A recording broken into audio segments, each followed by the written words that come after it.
Abran por favor la Biblia en Colosenses, capítulo 1, por favor. Colosenses, capítulo 1. No vamos a leer todo de vuelta, lo que ya se leyó, pero sí voy a leer un poco más de lo que voy a predicar, porque necesitamos tener el contexto de lo que se dice, porque solo vamos a explicar dos versículos, dos versos. Así que estamos en Colosenses, capítulo 1, a partir del verso 24 vamos a leer, hasta el 29 nada más. Dice así la palabra de Dios: Ahora me gozo en lo que padezco por vosotros, y cumplo en mi carne lo que falta de las aflicciones de Cristo por su cuerpo, que es la Iglesia, de la cual fui hecho ministro, según la administración de Dios que me fue dada para con vosotros, para que anuncie cumplidamente la palabra de Dios, el misterio que había estado oculto desde los siglos y edades, pero que ahora ha sido manifestado a sus santos, a quien Dios quiso dar a conocer las riquezas de la gloria de este misterio entre los gentiles, que es Cristo en vosotros, la esperanza de gloria. Y acá, a partir del verso 28 hasta el final, es lo que vamos a concentrarnos. Así que preste más atención, por favor.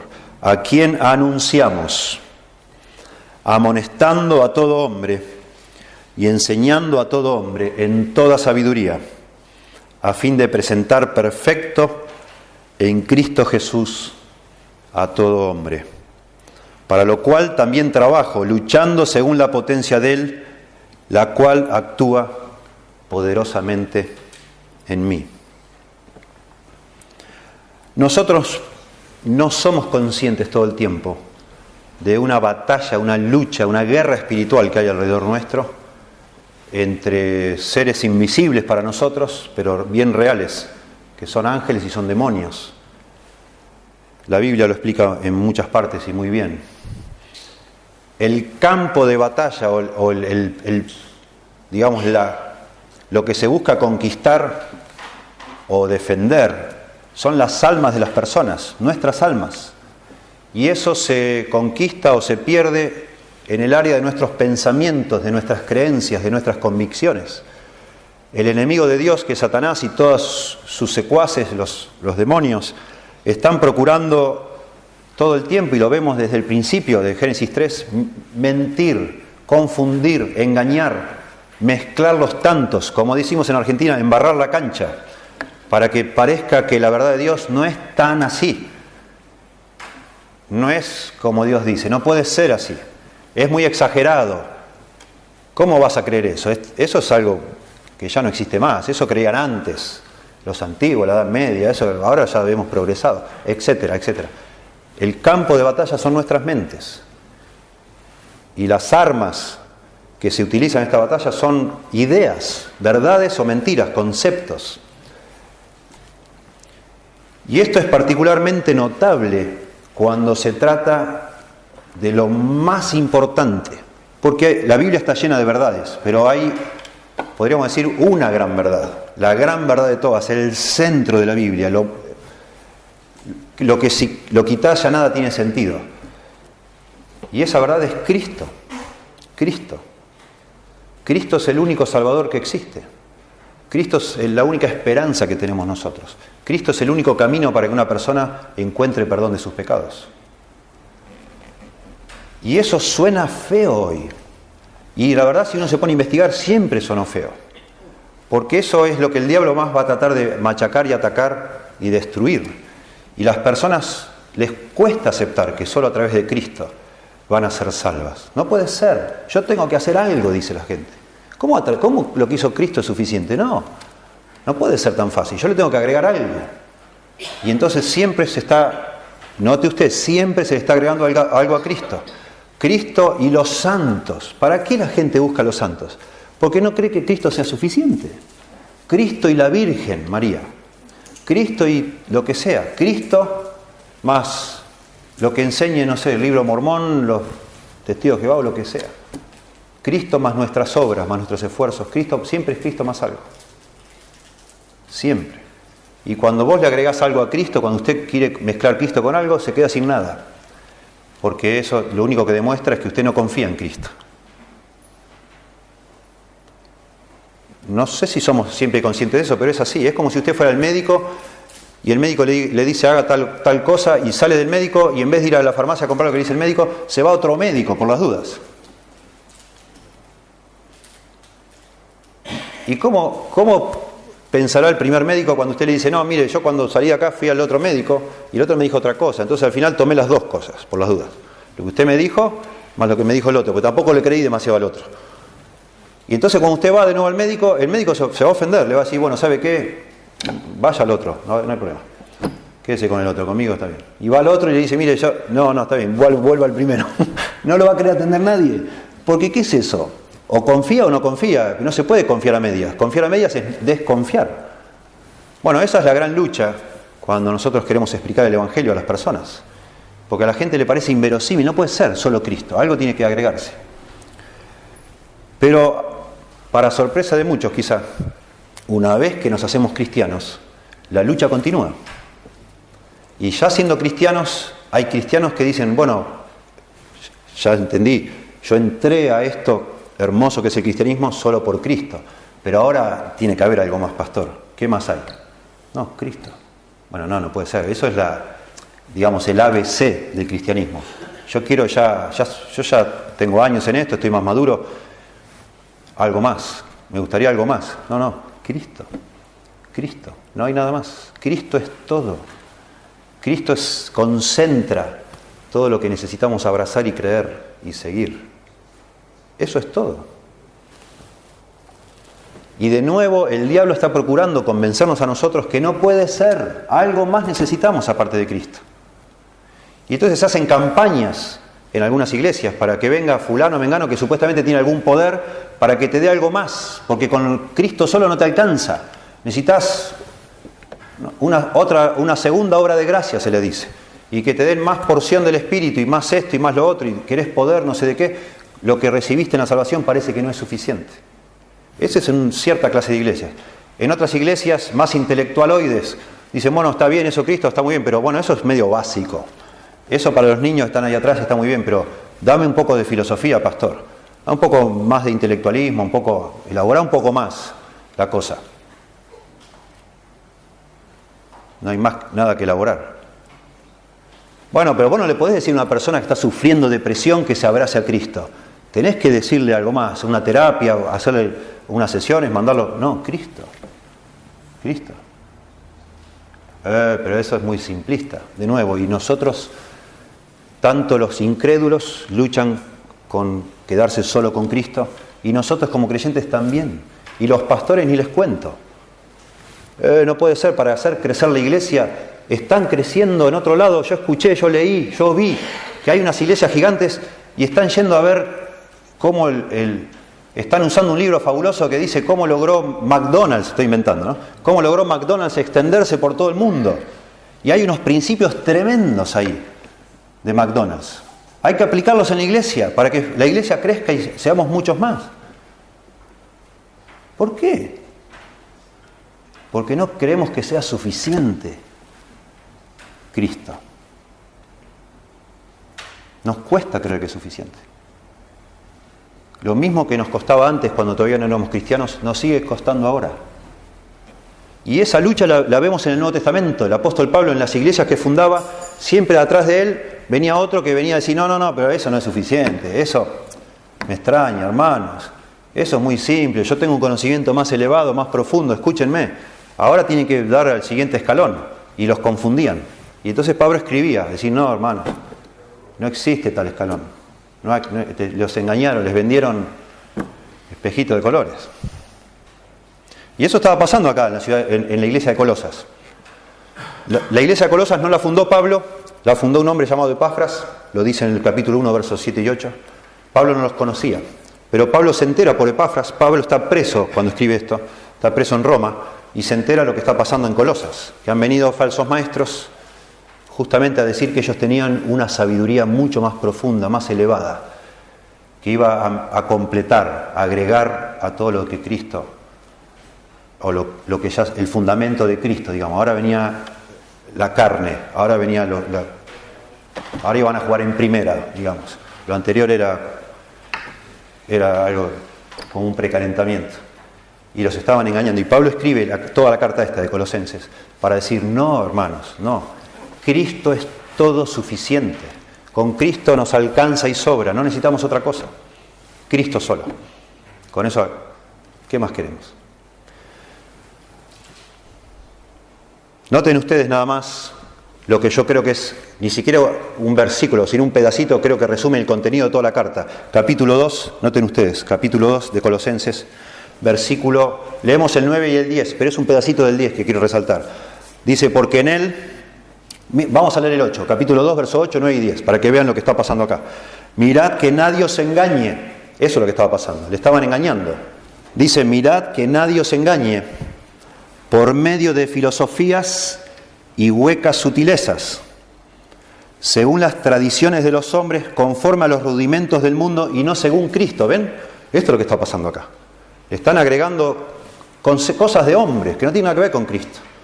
Cuídense que nadie los engañe. Porque, verso 9, en él habita corporalmente, en Cristo, toda la plenitud de la deidad. Y vosotros, los creyentes, estáis completos en él. Este es el gran tema de esta carta. Nosotros, los creyentes, estamos completos en Cristo. No necesitamos nada más, solo Cristo. Y entonces Pablo, bueno, la verdad es que es el tema que desarrolla toda la carta, que estamos completos en Cristo. ¿Lo han usado otros? Ya no, ahí está. Pero nos queremos concentrar en el verso 28 y 29, que es como un paréntesis, en una forma de paréntesis que Pablo explica, y lo quiero utilizar estos dos versículos para decir algo que necesitamos recordar todo el tiempo nosotros.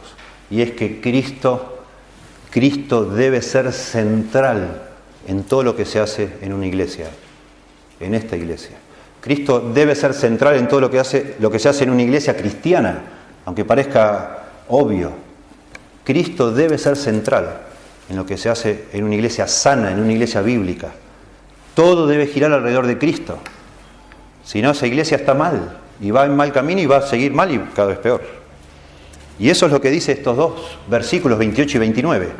Porque Pablo empieza a explicar cómo él, como apóstol, hacía el ministerio. Y va a explicarnos que todo su ministerio, todo su trabajo como pastor, como apóstol, giraba alrededor de Cristo. Noten ustedes lo que dice. Verso 28. ¿A quién anunciamos? Es Cristo. ¿A quién anunciamos? Amonestando a todo hombre y enseñando a todo hombre en toda sabiduría. Con eso podemos decir que Cristo era central en el mensaje de Pablo. Era el centro de su mensaje. Y dice, a fin de presentar perfecto en Cristo Jesús a todo hombre.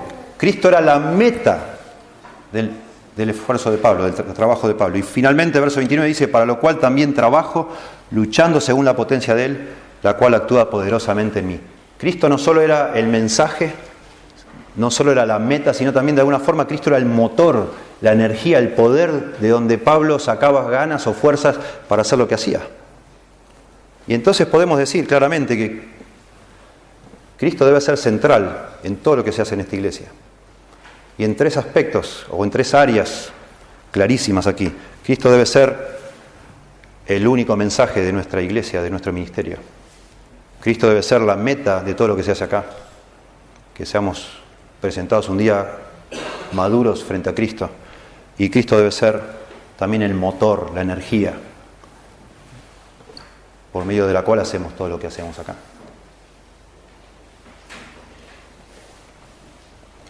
En primer lugar, pensemos en Cristo como el único mensaje de una iglesia sana. Cristo como el único mensaje. Dice, ¿a quién anunciamos? A Cristo. Amonestando a todo hombre y enseñando a todo hombre en toda sabiduría. Pablo viene hablando de él mismo. Yo, mí, me. Y de golpe dice nosotros. Nosotros anunciamos. Se incluye, no es solo él, sino otras personas más. Asumimos que está hablando de Timoteo, que lo menciona al principio de la carta, y de Epafras, que fue el que fundó esta iglesia. O sea, no es que solo los apóstoles anunciaban a Cristo, sino cualquier persona que lidera una iglesia, que quiere liderar la obra de Dios, tiene que centrarse en Cristo. Eso es lo que está diciendo acá Pablo. Todos los que queremos hacer algo para el Señor en este tiempo, en los planes de Dios, si queremos hacer algo que valga la pena, que dé fruto, tenemos que anunciar a Cristo. Eso es lo que hay que hacer. Y aquí usa tres verbos, tres formas de verbos. Pablo dice a quien anunciamos, noten, amonestando a todo hombre y enseñando a todo hombre. Pablo dice anunciamos a Cristo, amonestando y enseñando. La palabra anunciar es una palabra bastante técnica en el Nuevo Testamento. Se usa solo en el libro de Hechos y exclusivamente por Pablo, en algunas cartas de Pablo, y tiene que ver con proclamar, anunciar algo. Casi que es, podría decirse que es la tarea característica de un misionero que va a algún lugar y quiere comenzar una obra.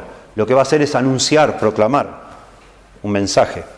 Y ese mensaje se menciona que se dice que Pablo anunciaba el Evangelio, anunciaba el misterio de Dios, anunciaba la palabra de Dios, anunciaba a Cristo, anunciaba la muerte de Cristo, anunciaba la resurrección de Cristo. Y dice también en otra parte, anunciaba el perdón de pecados. Este verbo se usa con todas esas frases. Aquí en esta carta que estamos mirando dice a quién anunciamos y se refiere a lo inmediatamente anterior. Si usted ve el verso 27, dice que es Cristo en vosotros la esperanza de gloria. A Cristo en nosotros, que es el centro de ese misterio que él está explicando antes, que Dios le encargó de anunciar a él. Cristo es ese mensaje. Cristo es la suma y la sustancia de todo lo que tenemos que decir nosotros. En Cristo se encuentra todo lo que necesitamos enfatizar y subrayar en una iglesia.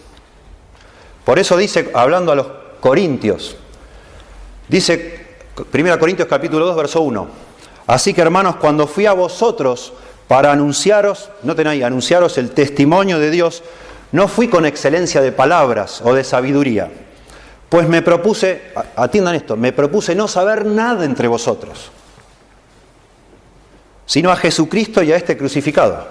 Él pensó, voy a ir a la iglesia esta de Corinto, otra iglesia, donde son todos medios filósofos, medios charlatanes, les encanta hablar de cosas, y hablan, y dijo, yo también puedo hablar un montón, dijo Pablo, pero yo me propuse no saber nada, y solo hablar de Cristo.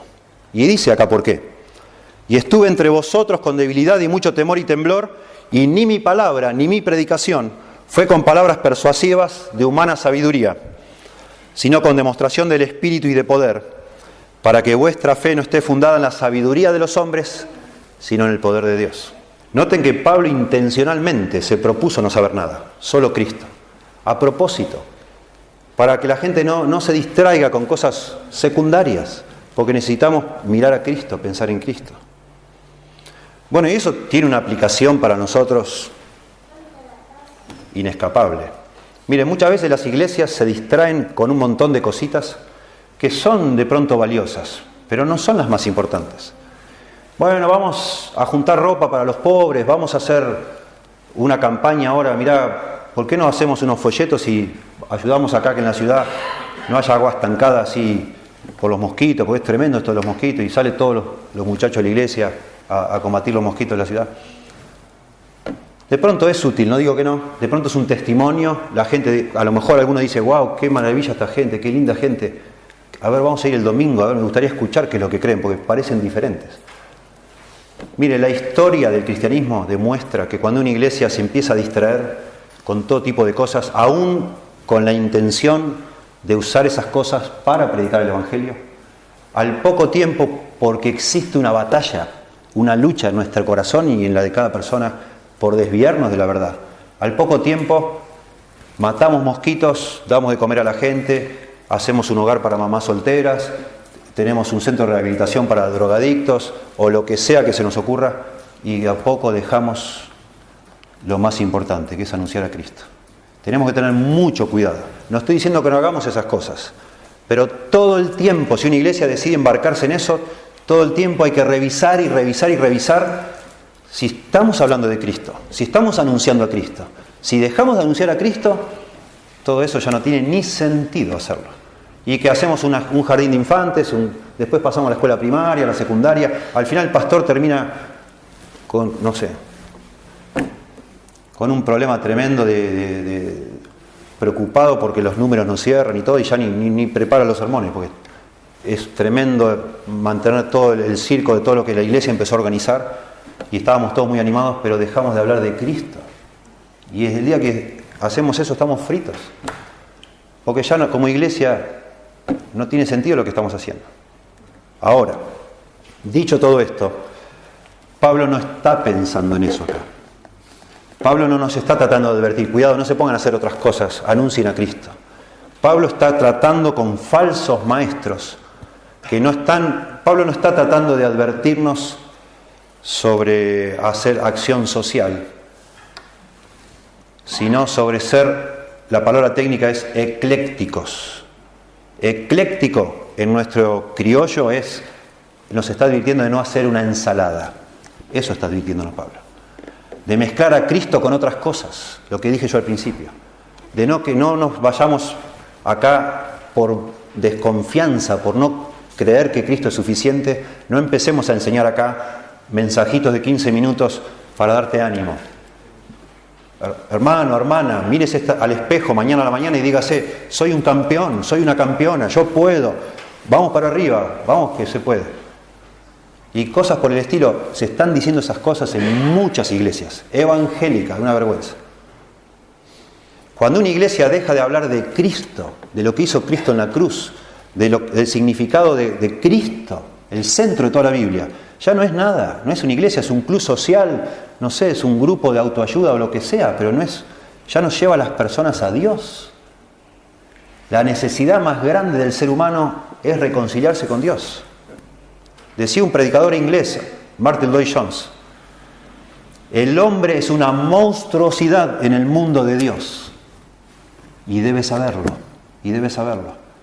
Nosotros estamos peleados con Dios desde que nacemos. Y la única forma de reconciliarnos con Dios es a través de Cristo, dice la Biblia. Y eso tenemos que hablar. Y una vez que Cristo nos reconcilia con Dios, tenemos que seguir hablando de Cristo. Para crecer en nuestro conocimiento de Cristo y llegar a ser un día como Cristo, con la ayuda del Espíritu Santo obrando en nuestras vidas, como dice la Biblia. Eso está advirtiendo acá Pablo. Que no nos vayamos desesperados corriendo tras la seducción, no sé, de la psicología, la filosofía, el marketing o lo que sea que nos proponga alguien porque está funcionando no sé dónde. ¿Qué importa que funcione? Ya nos advertía Pablo que algún día vendrán tiempos cuando no sufrirán la sana doctrina, sino que teniendo comezón de oír, que le hagan cosquillas en los oídos, se volverán a las fábulas, dice. Apartarán su oído de la verdad y se volverán a las fábulas. La gente quiere que le digan estupideces, que le digan tonteras. Venga, denos todo su dinero y usted no va a sufrir más. Le han hecho un daño y dale con el daño, y dale con el daño, y dale con el daño. Hablemos de Cristo. ¿Qué daño? ¿Cuál es el daño? Cristo necesitamos. No más dinero, no más salud, no felicidad y prosperidad. Necesitamos perdón de pecados que solo viene a través de Cristo. Eso debe anunciar la iglesia. Y eso está diciendo Pablo. Y lamentablemente, si Pablo resucitara hoy para ver la iglesia, ahí muere en el mismo instante. Porque no lo podría creer. Quizás, no sé yo, quizás está viendo todo. Pero bueno, está allá no va a morir, donde está Pablo. Pero es increíble. Estos falsos maestros eran nenes de pecho comparado con las cosas que se han infiltrado en iglesias que se dicen ser cristianas y evangélicas. Una barbaridad. Ni hablar. Miren, piense por un momento, el centro de una iglesia, según dice acá, debe ser la proclamación. La actividad central en una iglesia es proclamar o anunciar a Cristo, no hacer ritos. Si usted mira bien la Biblia, no tiene nada que ver los ritos, poner velas y hacer cositas y arrodillarse y tocar y besar, todo eso es una falsificación satánica. En iglesias donde se hace eso no se habla de Cristo casi. Son sermones incomprensibles y se habla a veces más de los pobres y de la política y de no sé qué, pero no de Cristo. Tremendo engaño. Y la gente queda como asombrada con esa aura de algo mágico y toca el coso de oro y esto y otro. Y Cristo no está más. Y en otras iglesias van ahí, cantan 1 hora y media. cantando y cantando cosas egocéntricas todo el tiempo. Y de repente sube alguien a predicar un sermón que va a durar 15 minutos y la mitad de esos 15 minutos son testimonios de milagros, de cosas que sucedieron. Y Cristo no está. Ya no está. Bueno, si será actual todo esto, ¿verdad? Si será pertinente para todos nosotros. Por eso Pablo dice, mirad que nadie os engañe. Miremos que nadie nos engañe. Cristo tiene que estar acá en el centro. Y ojo con supuestos... Ahí está lleno de sectas que se dicen ser denominaciones cristianas, pero no son cristianas, son sectas. Porque enseñan, caso de los mormones, los testigos de Jehová y los adventistas, son sectas. ¿Por qué? Porque le dicen, usted necesita a Cristo, pero Cristo más esto. Cristo solo no, Cristo más esto. Eso es lo que dicen. Y ya no es cristiano eso. Si usted le agrega algo a Cristo, es lo que decíamos hoy de los doctores. Se quedó sin nada. Bueno.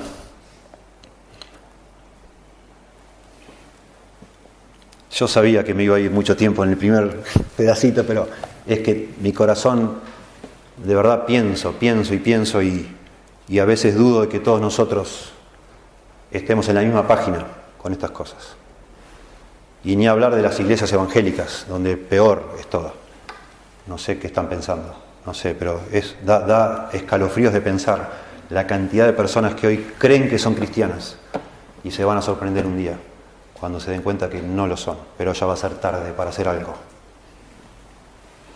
Pablo nunca jamás pensó que hablar de Cristo era algo para los bebitos, para los recién nacidos espiritualmente. Es hermoso y no quiero tomar mucho tiempo, pero después, si ustedes de anotar en los sermones, anote Filipenses capítulo 3. Pablo en Filipenses capítulo 3, se lo leo cortito, pero no es muy largo el párrafo, pero se lo resumo. Él dice que todas las cosas que para él eran ganancia, que eran justamente eso, los ritos de judíos, todas sus obediencias de la ley, sus buenas obras, las estimé como pérdida. Las tuve todas como pérdida por amor de Cristo. Está explicando su conversión, Pablo. Y ciertamente aún estimo todas las cosas como pérdida, noten esto, por la excelencia del conocimiento de Cristo. Empezó a hablar en pasado, que un día, cuando él se convirtió, todo lo que antes le parecía que le iba a ayudar, se dio cuenta que no le servía para nada. Es como que estaba agarrado de un flota en el medio del océano y apareció un transatlántico, o la lancha de los guardavidas y largó el flota. ¿Qué me sirve? Me quedo con la lancha. ¿Para qué qué me importa flota? Ya no me sirve para nada, me doy cuenta, el único que salva es Cristo. Pero ahora que es cristiano, y ahora empieza a hablar en tiempo presente, dice que estimo tiempo presente todas las cosas como pérdida, ahora que ya estoy arriba de la lancha, ya estoy con Cristo. Ahora tampoco me quiero aferrar de otras cosas, sino que quiero seguir enfocado solo en Cristo. Y me encanta como sigue diciendo, y usted lo puede después ver en su casa, pero explica que aún ya él siendo apóstol, un hombre maduro, sigue queriendo conocer más a Cristo. El foco de toda su vida es Cristo. Y ya no es un niño recién nacido en la fe, es un hombre maduro. Es el gran apóstol Pablo cuando escribe esto. Noten el verso 12, si tienen ahí Filipenses. No que lo haya alcanzado ya, ni que ya sea perfecto, sino que prosigo para ver si logro asir para lo cual fui también nacido por Cristo. Hermanos, yo mismo no pretendo haberlo ya alcanzado, pero una cosa hago, olvidando ciertamente lo que queda atrás, prosigo y extendiendo hacia lo que está adelante, prosigo a la meta, etcétera, etcétera. Y de nuevo, si usted mira bien todo lo que está diciendo Pablo, dice que lo que está diciendo es que yo quiero seguir conociendo más a Cristo. Nunca voy a llegar a tocar el fondo de eso. Y si usted va al final de la Biblia, al libro de Apocalipsis, y ve el apóstol Juan que escribe Apocalipsis, tiene visiones del cielo y visiones de la tierra de los últimos tiempos, el fin del mundo. Y cuando va al cielo, siempre hay una escena de adoración. ¿Y quién está en el centro del cielo? Cristo. Y así va a ser nuestra eternidad. Estaremos eternamente, los que somos creyentes, enfocados en Cristo, adorando a Cristo. No es una tontera. No es algo para los chiquilines espirituales, Cristo, como estaban engañando a los colosenses. Es el centro de nuestra fe. En Él nos enfocamos, como hacía Pablo. Sea que seamos recién convertidos, sea que usted no sea creyente. Si usted no es creyente, Cristo. No filosofe demasiado, no ande buscando, bueno, a ver si Dios existe o no existe. No se pongan esos juegos porque no nos da la cabeza. Cristo. Lea los evangelios, piense en Cristo. Cristo es el camino para llegar a Dios. Y una vez que usted encuentra a Dios con Cristo, Cristo es el camino para seguir creciendo en el Señor. Bueno, esto no fue el primer punto, fue la primera palabra que dice acá, a quién anunciamos. Y dice Pablo, explica, cómo expande y desarrolla de qué forma él anuncia a Cristo. Dice, exhortando o amonestando a todo hombre y enseñando a todo hombre. Al decir amonestando y enseñando, nos cuenta Pablo de qué forma él anuncia a Cristo. Y esto es hermoso de pensar. Porque cuando uno se queda solo con la palabra anunciar, parece que uno se para, no sé, en un cajón de banana en la esquina, empieza a gritar y listo, anuncia a Cristo y se acabó. Yo ya te anuncié. O uno, no sé, tiene un peso por un familiar, lo invita un día a su casa y le dice, mira, Cristo, vos sos un pecador, estás perdido, Cristo murió por vos, bueno, ya te anuncié, listo, vos ya sabés. Y ustedes ya les dije, me voy a otra iglesia, fundo otra, y hay pastores que así van, ¿no? Están unos meses en una, van a otra, y dejan a huérfanos por todos lados. Bueno, Pablo no hacía eso, dice, anunciaba a Cristo, a quien anunciamos, dice, amonestando y enseñando, tiempo presente continuo, es algo que se hace todo el tiempo. Y esto de alguna manera de relacionar el concepto de enseñanza con el de amonestación, nos habla de algo muy importante y que tiene relación con lo que decíamos recién, cuando yo decía que estaba leyendo la Biblia y me distraje. Somos lo que somos nosotros. No todos hacemos lo que sabemos que tenemos que hacer. De hecho, sabemos mucho más de lo que hacemos. Nos pasamos metiendo la pata, pero no porque no sabíamos. Porque metemos la pata aún sabiendo cómo son las cosas. Nos olvidamos. Y a veces somos rebeldes. No es porque no sabíamos, sino porque no queríamos y no lo hacíamos. Y por eso es que necesitamos no solo ser enseñados, no solo saber por qué hacemos lo que hacemos, por qué hacer lo que hacer, sino necesitamos ser exhortados, amonestados, como dice acá, alentados, animados. Esta palabra de amonestar es como una mezcla de exhortar, pero también de ser cariñoso, de alentar, de ponerse al lado y decir, dale, che, vamos, dale. Acá siempre lo digo, acá hay personas que yo no estoy viendo y hace tiempo que no las veo. Yo estuve de vacaciones, y a mí enseguida me preocupa. Y yo no me gustaría llamarles en la semana y no decirles, che, ¿qué pasa que no venís? No, quiero alentarles. Dale, che, supongo que está en esta batalla espiritual, está cediendo. Y entonces ese dale, che, vamos. Eso es amonestar. Eso es amonestar. Y eso es parte de lo que debe hacer una iglesia en la forma en que anuncia a Cristo. Porque entendemos nosotros cómo es nuestra naturaleza. No somos lo que deberíamos ser. Hay una brecha enorme entre lo que somos y lo que deberíamos ser. Siempre nos quedamos cortos. Y en una iglesia entonces, sabiendo que todos nosotros necesitamos vivir aferrados a Cristo, pero nos soltamos todo el tiempo. Necesitamos no solo enseñarnos, como estoy haciendo ahora, sino también amonestarnos. Vamos, che, dale, no aflojes. No, vamos, noto que te estás perdiendo, te estás confundiendo, estás distrayéndote. Vamos. Y con humildad y con cariño y con afecto. Esta palabra amonestación, eso es lo que implica, mucho afecto, mucha compasión, el corazón de Pablo puesto en eso. Y de nuevo, no es solo Pablo, somos todos nosotros. Noten Colosenses 3:16, que Pablo está hablando ahí en este mismo libro, Colosenses. Dice Pablo, la palabra de Cristo more en abundancia en vosotros, enseñándoos y exhortándoos, las mismas dos palabras, enseñarse y exhortarse o amonestarse, unos a otros, no solo los pastores, no solo el apóstol, los pastores nos enseñamos o enseñan o amonestan, sino lo hacemos unos a otros. Pero el requisito está ahí antes, la palabra de Cristo more en abundancia en nosotros. Tenemos que llenarnos de la palabra de Dios, conocer la palabra para ser de bendición a otros, porque necesitamos enseñarnos unos a otros y exhortarnos unos a otros. En toda sabiduría. Mantenga eso en mente porque está relacionado con lo que estamos tocando en capítulo 1. Y noten, agrego el siguiente versículo para subrayar algo también. Dice, cantando con gracia en vuestros corazones al Señor, con salmos, himnos y cánticos espirituales. ¿Saben que las canciones que cantamos en la iglesia son parte de esa enseñándoos y exhortándoos? Las canciones de una iglesia, los himnos que se cantan, deben servir para animarnos, amonestarnos y enseñarnos. Por eso es muy importante lo que cantamos también. También debe ser el centro de lo que cantamos Cristo, y no yo. Lo que yo siento, lo que yo... ¿Qué sentido tiene que nos juntemos todos acá a decir te amo, qué lindo, qué lindo? Yo no necesito eso, necesito pensar en Cristo, no en lo que a mí me gusta.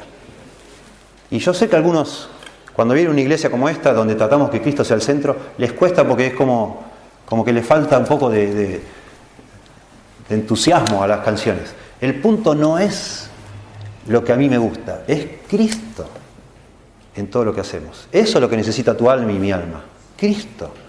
No un poquito de ritmo para ir a tu casa y como que te vas animado, decir, qué bueno, me levantó el ánimo esta música, chingui, chingui, chingui.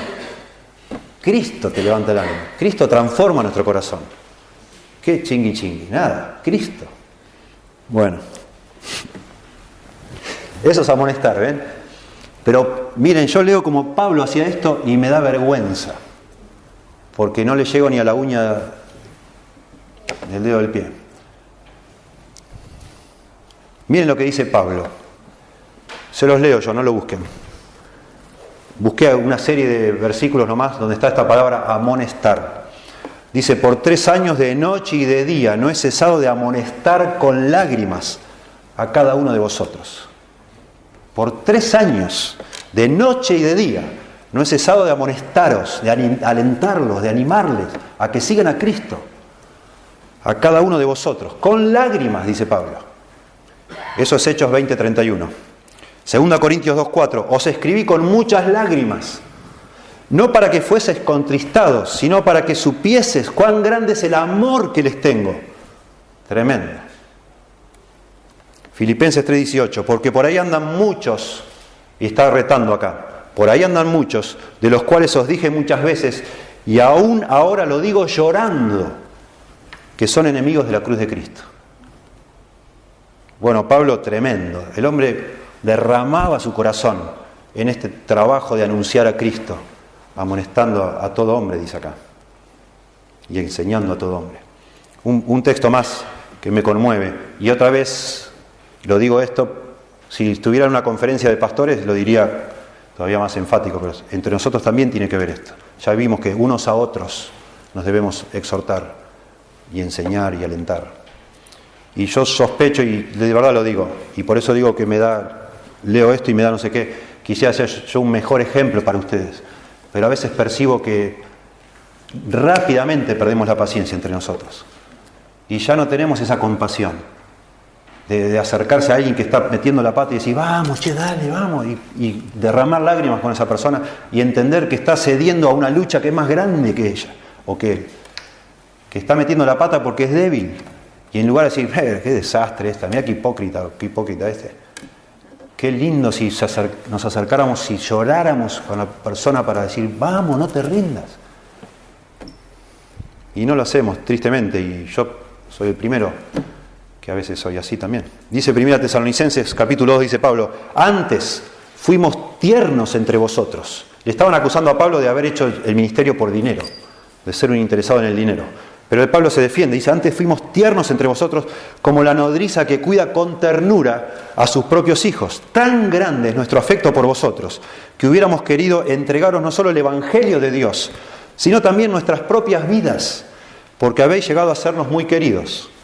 Y más adelante estoy leyendo Tesalonicenses, 1 Tesalonicenses capítulo 2, y ahora leo el verso 11. Así como también sabéis de qué modo, como el Padre a sus hijos, exhortábamos y consolábamos a cada uno de vosotros.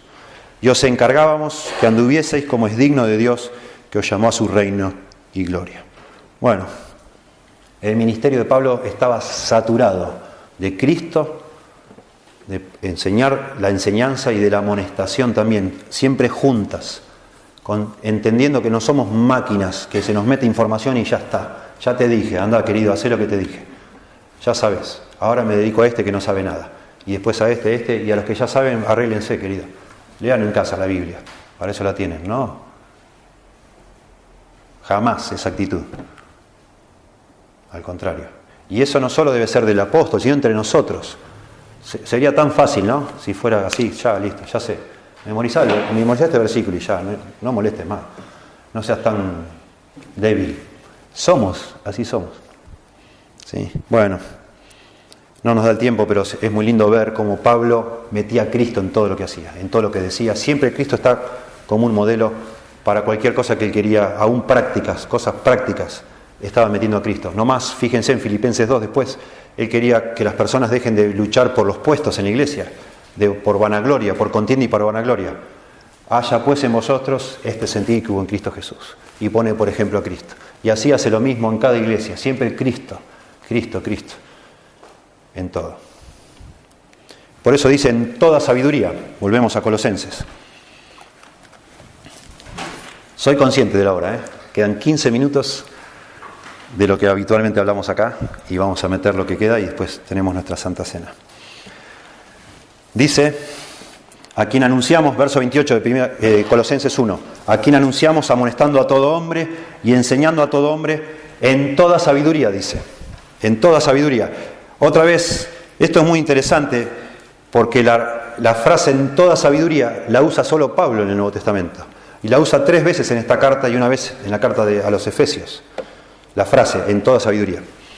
Y es porque es lo que estaba pasando acá, habían aparecido personas que les decían que ellos les iban a enseñar la verdadera sabiduría, que era algo mucho más profundo, más elevado, cosas que solo algunas personas podían llegar a ese nivel, digamos. Y Pablo dice, hermanos, en Cristo están encerrados todos los tesoros de la sabiduría y del conocimiento. En Él está todo. Cristo es todo lo que necesitamos. Capítulo 2, verso 3, eso es lo que dice. En Cristo está encerrado todo, todos los tesoros de la sabiduría y del conocimiento. Estamos completos en Cristo. Por eso Pablo dice, todo lo que yo enseño se resume todo en Cristo. Así es. Con eso alcanza y sobra. Estamos completos en Él. Es suficiente.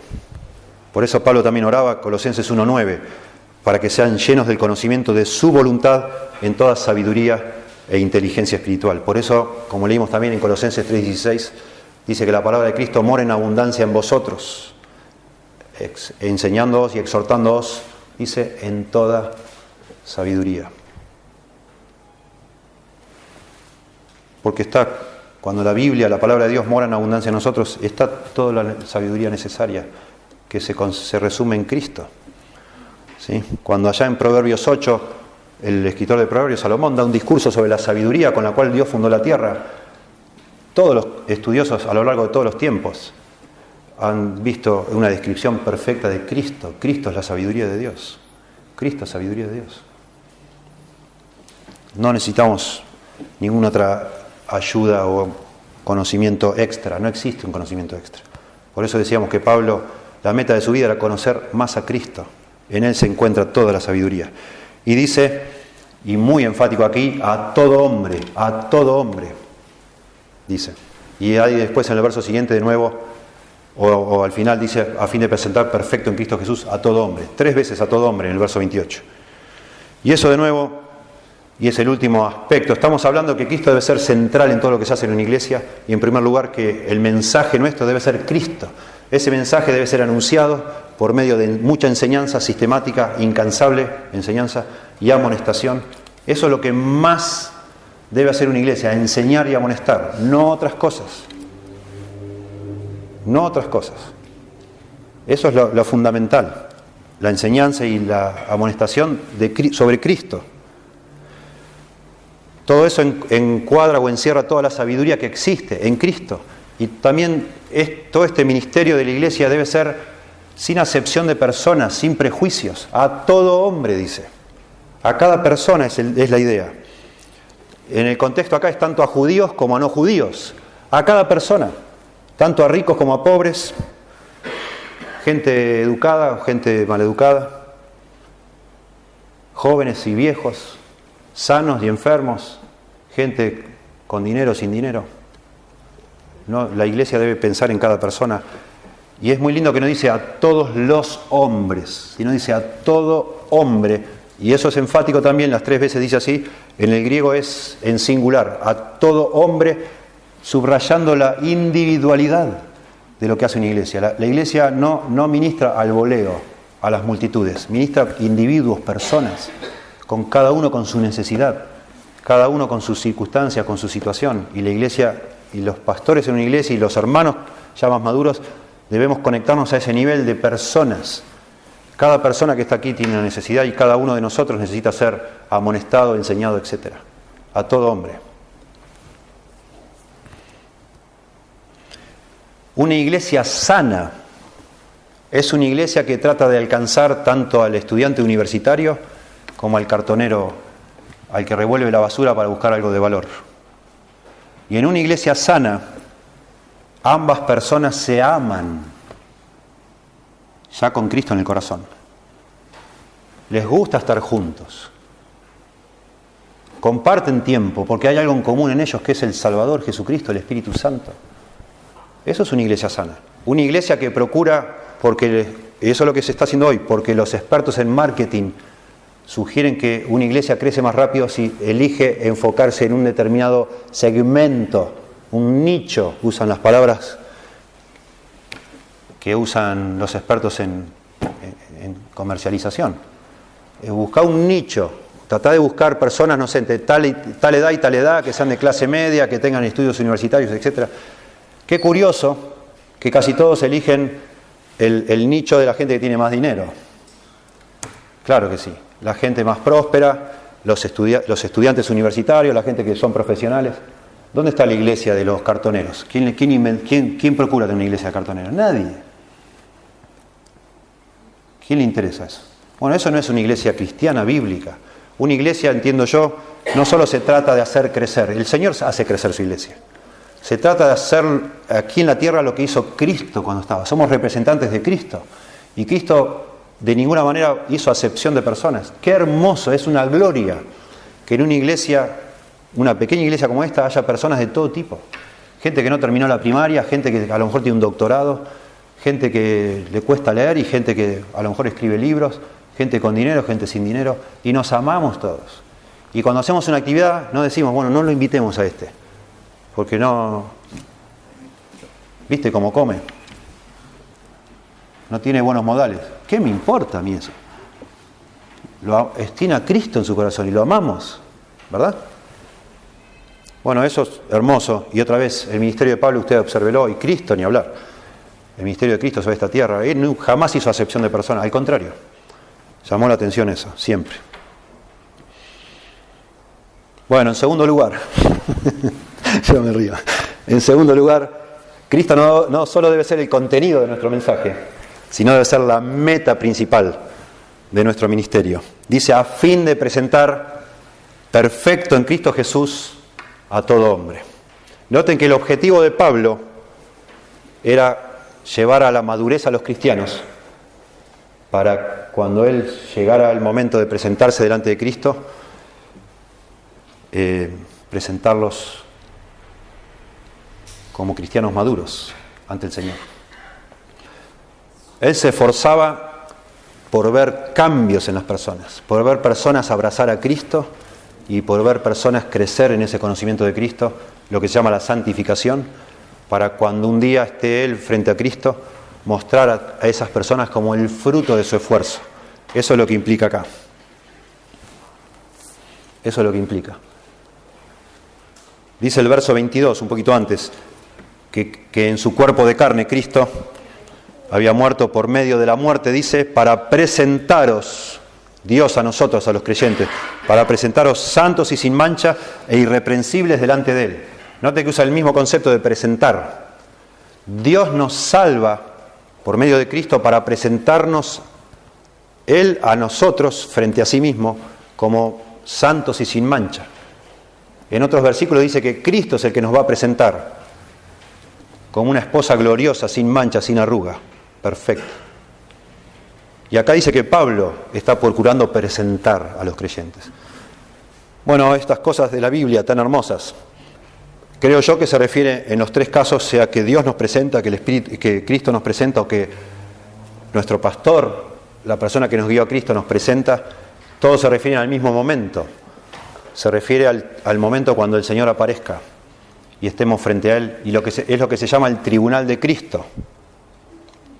El tribunal de Cristo. Déjenme, para conectarlos con ustedes y desafiarles, déjenme hacer referencia al tribunal de Cristo. Bueno, 2 Corintios, capítulo 5, verso 9. Peoris. Qué cosa, ¿eh? Cuando venga de vacaciones me van a ver acá con me voy a poner una goma de bicicleta así contra la cabeza. 2 Corintios 5:9 dice, por tanto, dice Pablo, procuramos también, o ausentes o presentes, serle agradables a Dios, porque es necesario que todos nosotros, noten ese, todos nosotros, no solo los apóstoles, no solo los pastores, todos nosotros los creyentes, comparezcamos ante el tribunal de Cristo, para que cada uno reciba según lo que haya hecho mientras estaba en el cuerpo, sea bueno o sea malo. Pablo se esforzaba anunciando a Cristo, amonestando y enseñando a todo hombre, porque él quería, cuando algún día esté frente a Cristo, rindiendo cuentas. El tribunal de Cristo implica no un juicio, sino un lugar de recompensas, donde Cristo va a evaluar lo que cada uno de nosotros hicimos después de habernos salvado y nos va a recompensar de acuerdo a lo que hicimos. De acuerdo a lo que cada uno haya hecho, dice acá. Y Pablo era consciente que cuanto más volcara su vida, gastara, consumiera su vida en ayudar a que otros creyentes crecieran en Cristo, en ayudar a que otros conocieran a Cristo, mejor. Mejor. En eso consiste lo que realmente vale la pena en esta vida. Por eso Pablo también en otros lugares dice, Filipenses 2:16, a los creyentes los desafía que no anden murmurando, sino que se aferren a la Biblia, a la palabra de vida, dice, para que en el día de Cristo, tribunal de Cristo, yo pueda gloriarme de que no he corrido en vano, ni en vano he trabajado, que valió la pena mi esfuerzo, porque ustedes son fieles. Lo mismo pasa en 1 Tesalonicenses 2, 19 y 20, porque ¿cuál es nuestra esperanza o gozo o corona de que me gloríe? ¿No lo sois vosotros, los creyentes, delante de nuestro Señor Jesucristo en su venida? Vosotros sois nuestra gloria y gozo. Y el contexto ahí nos dice que Pablo estaba preocupado porque él tuvo que salir corriendo de esa iglesia porque lo persiguieron para matarlo. Y después que él se fue, él supo que la persecución continuó y muchos empezaron a claudicar. Y Pablo le dice que está preocupado de que no aflojen, porque Pablo considera que si ellos son fieles, porque Dios le dio a él la responsabilidad de ministrarlos, cuando él estuviera algún día frente al Señor en el tribunal de Cristo, él se iba de alguna manera a gloriar, Pablo, por el fruto en la vida de esas personas. Y esto es muy importante pensando en cada uno de nosotros. De alguna manera, todos nosotros, Dios nos ha dado distintos talentos, distintos dones, distintas habilidades, deberíamos ponerlas al servicio de nuestro Señor, pensando que en la medida que usted y yo invertimos nuestra vida en ayudar a que otro madure en Cristo, conozca a Cristo y madure en Cristo, eso va a ser recompensado.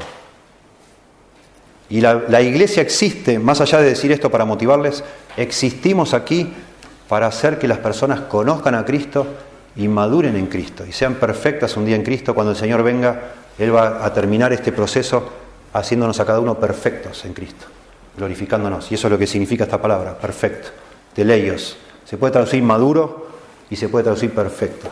Yo entiendo por el contexto que lo mejor que podríamos hacer acá es pensar en la perfección literal, porque es ese momento, la presentación es en ese momento cuando ya todos seremos perfectos.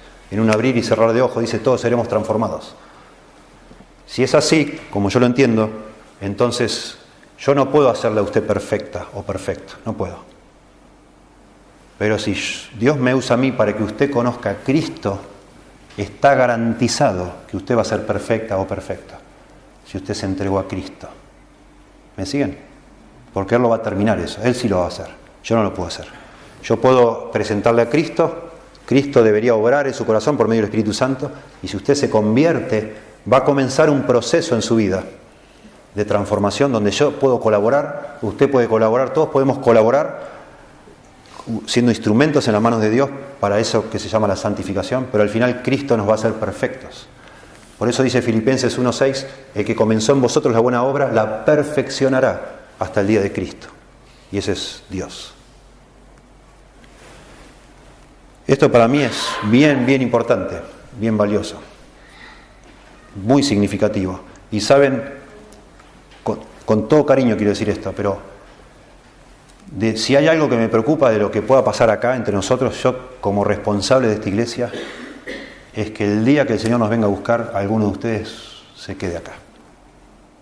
Esa es la gran preocupación nuestra, y digo nuestra incluyéndolo a Hugo, que también es anciano aquí conmigo.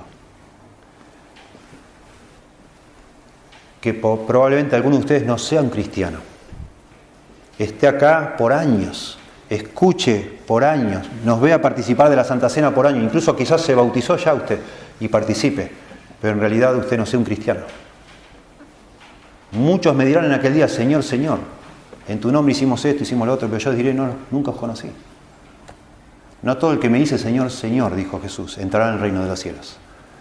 Y yo creo que, por lo que veo acá, y entendiéndolo como lo entiendo que es perfección, literal, la preocupación de Pablo, el esfuerzo de Pablo era asegurarse que cada una de las personas que Dios le dio a cuidar sea un verdadero creyente.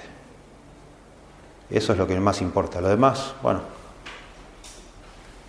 todo es relativo también. Si usted no recibe premio, y bueno, ¿qué va a hacer? Pero va a ser salvo o salva. Eso Dios sabrá. Pero sí, y le digo llorando en un sentido metafórico, se lo digo llorando, por favor asegúrese de ser un cristiano o una cristiana. Asegúrese, no se confíe en su propio criterio, en su juicio, no sé en qué, o en su supuesta fidelidad, que usted nunca falta, o que lee mucho la Biblia, o que sabe todas las canciones, o que le ha dado dinero a alguien para ayudar a alguien en alguna causa. Asegúrese de ser un cristiano o una cristiana que entendió que su problema es el pecado y Cristo vino a morir en la cruz por su pecado y es el único camino para perdonarle que Dios ha establecido. Cristo y solo Cristo. No hay otro nombre bajo el cielo dado a los hombres en el cual podamos ser salvos, dice la Biblia. Por favor, asegúrese de eso. Eso es todo lo que importa. Y a que Dios nos ayude a cada uno de nosotros a tener ese corazón sensible hacia todos los que nos rodean, que no estamos seguros si son cristianos. Y son demasiadas personas. Bueno, y finalmente, y me pasé unos minutos, pero ya. No solo Cristo fue o es el mensaje de la iglesia, una iglesia sana, no solo debe ser la meta de todo lo que se hace en la iglesia, que cada persona se encuentre con Cristo, sino que debe ser el motor, la energía, el poder por el medio del cual hacemos lo que hacemos. Si nos damos cuenta que se trata de que cada persona conozca a Cristo, ¿yo cómo puedo hacer para que alguien conozca a Cristo? No lo puedo hacer. La tarea es demasiado grande, es enorme, nos sobrepasa. Por eso Pablo dice, ¿no?, en el verso 29, por lo cual, para presentar perfecto en Cristo Jesús a cada hombre, por lo cual también trabajo, luchando según la potencia de Él, la cual actúa poderosamente en mí. La palabra trabajo es kopos, es la idea de esforzarse hasta el cansancio, de un trabajo fatigoso. Es un cansancio físico por una labor ardua, como consecuencia de haber trabajado arduamente. Pablo dice que se esfuerza muchísimo, luchando, dice acá. La palabra luchando es agonizomai, de donde sacamos agonizando. Es un término atlético. Da la idea de una persona que a veces vemos en esas maratones que llega, cruza la meta y ahí lo tienen que venir a sujetar porque se desploma. Eso es agonizar. Pablo dice que trabajaba al punto de ya desmayarse para que las personas conozcan a Cristo, para presentar perfecto en Cristo Jesús a cada hombre. Trabajaba, se rompía el alma, como decimos nosotros. Eso es lo que está diciendo acá. Noten el capítulo 2, verso 1, dice, porque quiero que sepáis cuán gran lucha sostengo por vosotros. Pablo quería que ellos supieran que él se estaba rompiendo el alma por ellos. Y por eso dice esto, el verso anterior. Pero para que no se confundan, dice, pero no lo hago solo esto. Me estoy rompiendo el alma para que ustedes conozcan a Cristo, pero no yo solo. Luchando, dice, según la potencia de Él, la cual actúa poderosamente en mí. Bueno, acá hay una mina de oro para hablar 2 sermones y no lo puedo hacer, pues tenemos la Santa Cena. Pero miren, hermanos, les animo a leer la carta a los Colosenses, la carta a los Efesios, que está escrita de la misma prisión. Es como uno de los temas más obsesivos de Pablo, convencer a los creyentes que Dios ha puesto poder en nuestra vida. Si usted es un cristiano, el mismo poder que resucitó a Cristo de entre los muertos está a nuestra disposición. Y Dios actúa, dice acá, actúa, obra, opera en el apóstol Pablo para hacer lo que hacía, y en otra parte dice que actúa en cada uno de nosotros los creyentes, Dios. Dice en Filipenses Pablo, ocupaos en vuestra salvación con temor y temblor, porque Dios es el que produce, actúa en vosotros, tanto el querer como el hacer por su buena voluntad. Dios está obrando en nosotros de una manera que no lo entendemos, pero eso significa, y no en algunos de nosotros. A lo mejor algunos tenemos más habilidad para ciertas cosas que otros, pero usted tiene al Señor morando en su corazón, si es un cristiano o una cristiana. Quiere decir eso que usted puede hacer cosas mucho más grandes de las que usted se imagina. Más valiosas, más importantes. Y por eso Pablo les quiere hablar de eso, sobre todo en Efesios. Que se den cuenta, despierten, despierten. Cristo mora en ustedes, el Espíritu Santo vino a vivir en tu corazón, de manera que no tenés que vivir como una lombriz, arrastrándote por la tierra. Podés hacer cosas asombrosas para el Señor, sobre todo a nivel espiritual.